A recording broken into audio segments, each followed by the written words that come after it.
Halo guys, balik lagi di ILC Official. Gimana nih kabar dari teman-teman? Semoga selalu sehat, selalu bahagia, dan yang pastinya selalu semangat. Oke, kali ini kita akan membahas mengenai jenis-jenis beasiswa sarjana terpopuler di perguruan tinggi negeri Indonesia.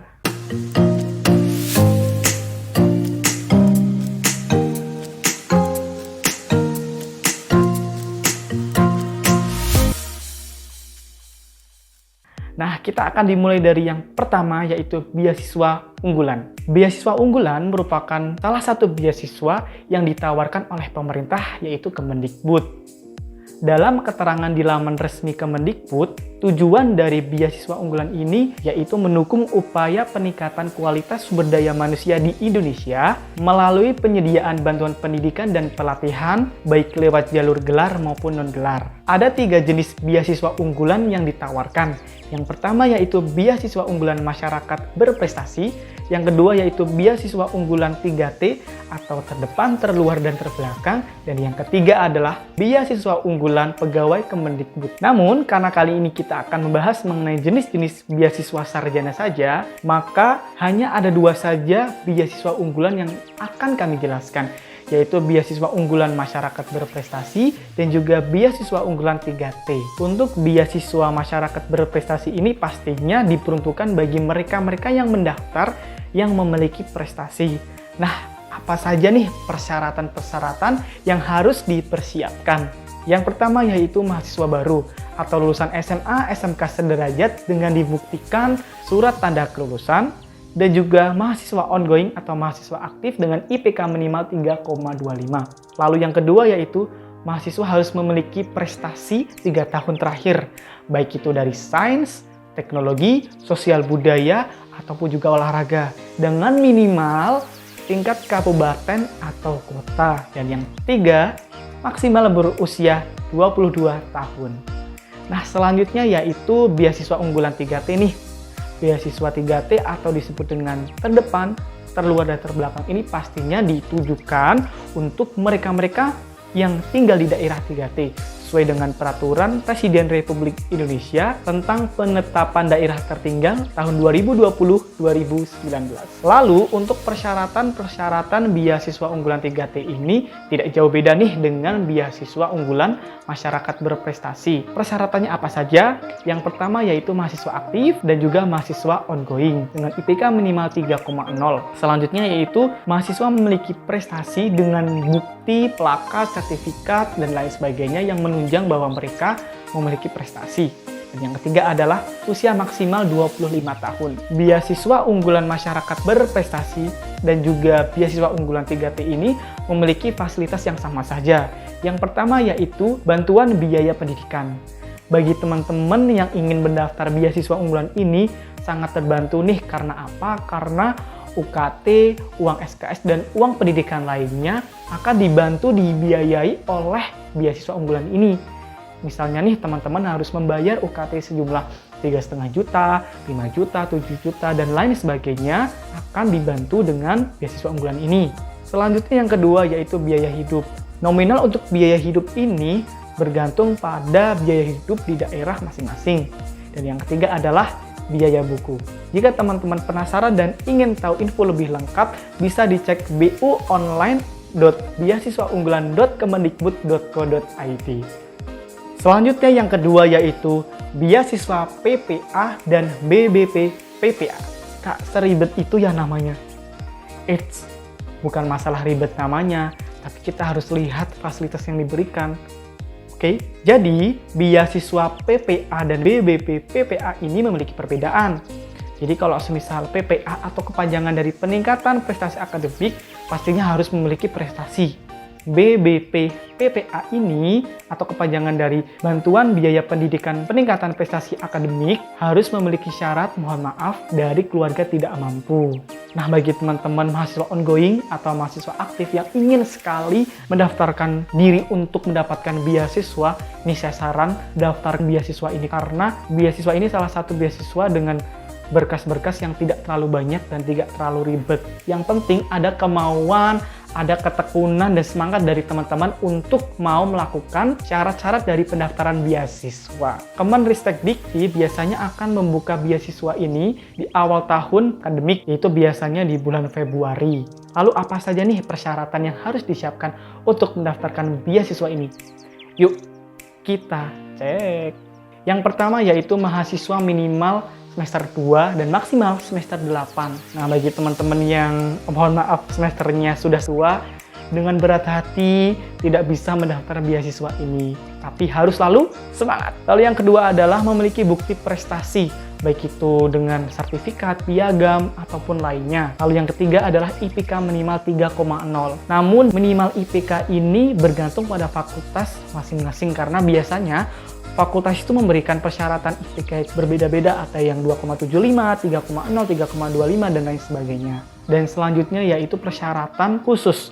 Biasanya persyaratan ini diberikan kepada mereka-mereka yang mendaftar jalur BBP PPA, yaitu harus memiliki surat keterangan tidak mampu atau KIP, KKS, dan sejenisnya. Dan yang terakhir adalah persyaratan sangat-sangat khusus nih. Jadi bagi teman-teman nih yang sekarang masih duduk di kelas 3 SMA dan sangat-sangat ingin mendapatkan beasiswa ini, sebenarnya bisa banget nih. Tapi teman-teman harus memiliki prestasi yang sangat luar biasa.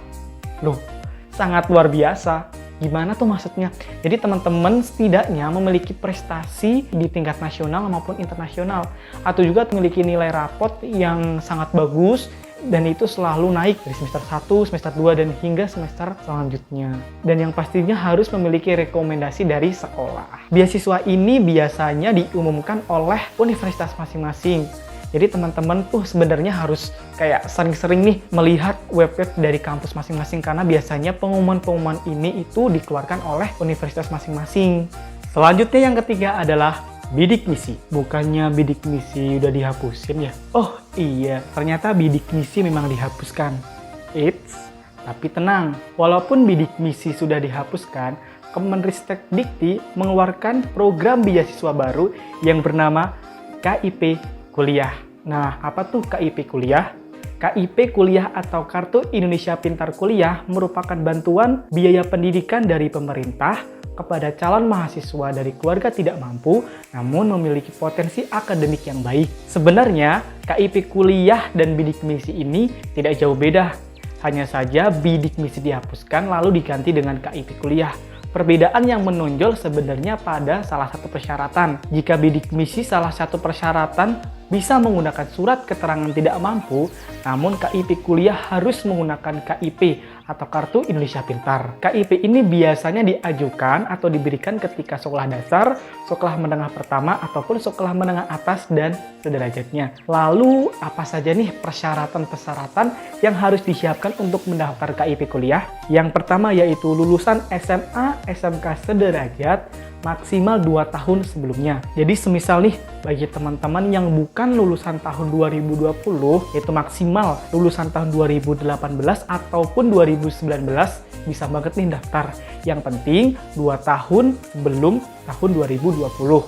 Lalu yang kedua yaitu berasal dari keluarga tidak mampu namun memiliki potensi akademik yang baik. Yang ketiga yaitu memiliki KIP, Kartu Indonesia Pintar atau KKS, Kartu Keluarga Sejahtera. Nah, ini penting banget nih. Jadi, karena program bidik misi dihapuskan dan diganti dengan KIP Kuliah, maka persyaratan wajib harus menggunakan KIP ataupun KKS. Lalu selanjutnya yaitu harus lulus seleksi penerimaan mahasiswa baru, baik dari jalur SNMPTN, UTBK, jalur mandiri, dan jalur-jalur lainnya. Jadi bagi teman-teman yang sekarang duduk di bangku kelas 3, mulai dari sekarang harus udah menyiapkan persyaratan-persyaratan yang harus digunakan untuk pendaftaran KIP Kuliah. Karena jika teman-teman lolos dalam KIP Kuliah, teman-teman akan mendapatkan bantuan biaya pendidikan dan juga bantuan biaya hidup. Namun ada juga bantuan biaya pendaftaran. Jadi kalau biaya pendaftaran ini ditujukan bagi teman-teman yang mendaftar lewat jalur KIP saja. Jadi teman-teman akan mendapatkan bantuan biaya alias gratis. Lalu, jika teman-teman ingin mendapatkan info lebih lanjut atau info lebih lengkap, bisa banget nih search linknya di kipkuliah.kemendikbud.go.id.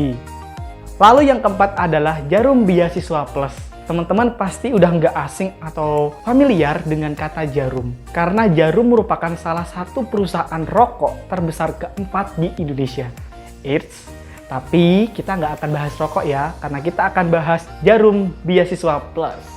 Jadi Djarum Beasiswa Plus ini merupakan salah satu program bakti dari Djarum Foundation dalam bidang pendidikan.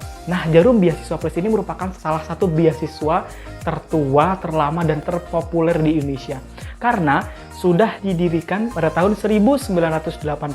Wow, udah 34 tahun berdiri dan sekarang masih tetap eksis. Selain itu, setiap tahunnya Djarum Foundation itu akan menyaring 500 mahasiswa atau mahasiswi untuk masuk dalam Djarum Beasiswa Plus. Nah, bagi para mereka yang diterima dalam Djarum Beasiswa Plus disebut dengan Base One. Lalu, apa aja nih persyaratan-persyaratan yang harus disiapkan untuk mendaftar Djarum Beasiswa Plus? Yang pertama yaitu mahasiswa aktif minimal semester 4. Bagi teman-teman yang sekarang duduk di semester 1, semester 2, semester 3, bisa banget nih kalau misal teman-teman mau daftar harus dipersiapkan dari sekarang. Karena banyak sekali seleksi-seleksi yang harus dilakukan.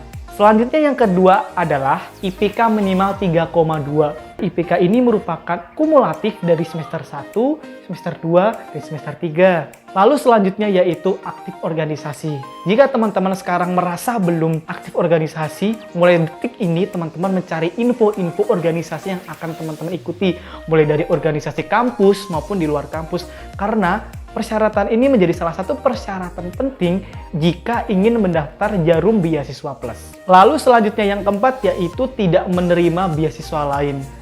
Nah, bagi teman-teman yang sekarang sedang menerima beasiswa, jangan ya mendaftar beasiswa ini karena kalau bisa kita bagi-bagi tuh beasiswa ke teman-teman kita yang juga membutuhkan. Karena secara tidak langsung jika beasiswa dibagi rata, pendidikan di Indonesia pun juga ikut bagus. Dan yang terakhir adalah berkuliah di mitra perguruan tinggi program Djarum Beasiswa Plus. Jadi pastikan untuk teman-teman berada di kampus yang sudah bermitra dengan program Djarum Beasiswa Plus ini. Dan perlu teman-teman ketahui bahwa seleksi program Djarum Beasiswa Plus ini memiliki banyak sekali tahap-tahapnya. Mulai dari seleksi berkas, seleksi tes tulis, yaitu tes potensi akademik dan psikotes. Lalu selanjutnya ada game assessment test. Dan yang terakhir adalah seleksi interview. Tapi dengan begitu, jika teman-teman berusaha dengan keras, berlatih, belajar, dan selalu berdoa, saya yakin teman-teman pasti bisa. Karena apa? Jika teman-teman lolos mendapatkan Djarum Beasiswa Plus ini, teman-teman akan mendapatkan fasilitas yang banyak. Yaitu teman-teman akan mendapatkan 1 juta per bulan atau 12 juta per tahun. Nah, selain itu teman-teman tidak hanya mendapatkan uang saja. Karena teman-teman juga akan mendapatkan 1 set pengembangan soft skill. Nah, inilah yang menarik nih, karena banyak sekali kegiatan-kegiatan yang mendapatkan ilmu dan juga banyak sekali nih pengalaman-pengalaman yang akan teman-teman dapatkan. Apa saja? Yang pertama yaitu character building atau juga pembentukan karakter. Nah, kegiatan ini akan dilaksanakan secara outdoor atau juga di alam terbuka. Wah, menarik sekali kan? Karena teman-teman akan mendapatkan suatu pengalaman dan ilmu secara tim, tapi dalam bentuk permainan yang banyak sekali macamnya. Lalu yang kedua adalah leadership development atau juga pengembangan kepemimpinan. Lalu yang ketiga adalah tantangan kompetisi. Nah, di tantangan kompetisi ini juga teman-teman akan diberi suatu tantangan dalam bentuk perlombaan. Banyak sekali nanti ada berbagai bidang perlombaan. Nah, teman-teman akan merebutkan tuh perlombaan-perlombaan apa saja yang kira-kira teman-teman bisa raih. Dan selain itu, jika teman-teman menang, teman-teman akan mendapatkan jutaan rupiah. Lalu yang keempat adalah Exposure International. Ini menjadi salah satu bagian yang sangat-sangat istimewa karena teman-teman akan diberi fasilitas bagi teman-teman yang berusaha untuk mengharumkan bangsa dengan kegiatan-kegiatan tingkat internasional ataupun perlombaan-perlombaan tingkat internasional. Enak banget gak sih? Udah ikut kegiatan, difasilitasi, bisa jalan-jalan lagi. Siapa sih yang nggak pingin, ya kan? Lalu yang kelima yaitu pengabdian masyarakat.